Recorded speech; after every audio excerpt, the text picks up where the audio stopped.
Okay, it's my pleasure to welcome Professor Louie and Miss Marie to the stage. I'm just gonna, I'll introduce him as best I can. Professor Louie, he's based in Woodstock. He's out. These guys are out traveling with their band, the Chromatics, doing over 150 dates a year.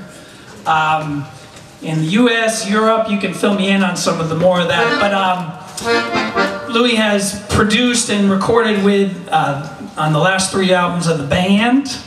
Has worked closely with Rick Danko and Levon Helm, New Riders of Purple Sage, the Guy Davis. Also, there's been a lot of, and the list goes on and on. Village Voice calls him the best of Americana. We got the Roots here. I just wanted to ask Louie a couple questions, like how did you get, where are you from originally?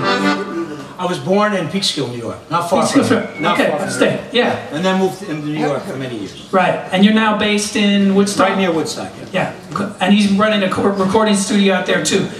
Tell me how you got into music. What was your first like introduction to music? Did you have a musical family? Did you have people who were doing blues in your house? Did you have? Well, you know, in Peekskill they had a great music department. And so the school really helped us out a lot. And I also had a Russian cantor who was about 90. And his main thing was you couldn't do this in Russia.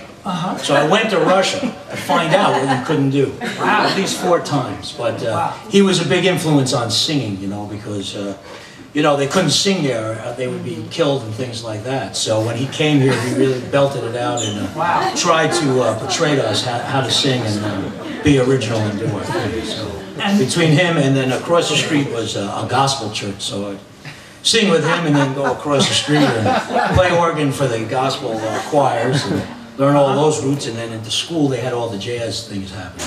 How old were you when you started playing piano and organ? Well, you know, it was about 9 or 10, I think I started all that stuff that happened that set me on that path to maybe destruction, I don't know.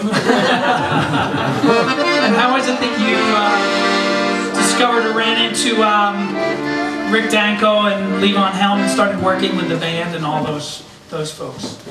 Well, you know, all of us that play music are always chasing the roots. Like I noticed you guys played a lot of blues tonight, you know, so you're always going back to the roots. So when I figured I really had to start making some money at this thing, I found out that try to find a group that was the most famous group that started the roots. And I bugged the band until they finally gave me a job. You know, I had a job for about 15 years with those guys. That's amazing. Yeah. Yeah. Wow. So that was the main thing.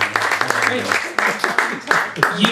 You have several albums out with your band, the Chromatics, right? Yeah, the Chromatics are a great band. A lot of guys have been on the road with Bob Dylan and Asleep at the Wheel and Artie Traum, you know, one of my favorite people.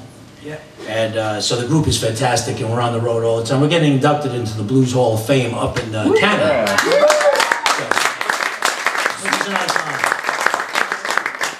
Louie's got some CDs on sale for here. And you guys going to any coming dates in the city or in Europe, or what's the? Well, we're at BB King's twice in May. We're once with the New Riders, Purple Sage, and then I had the honor of being the piano player for Pine Top Perkins' memorial at BB King's in May also. Fantastic. So that's one of my highest tributes, because me and Pine Top at one point we were in Finland together watching a beautiful woman singing in a heavy metal voice, and I remember him and me looking at each other like, what exactly is this, about 6 in the morning? So we became pretty good friends after that one. You know.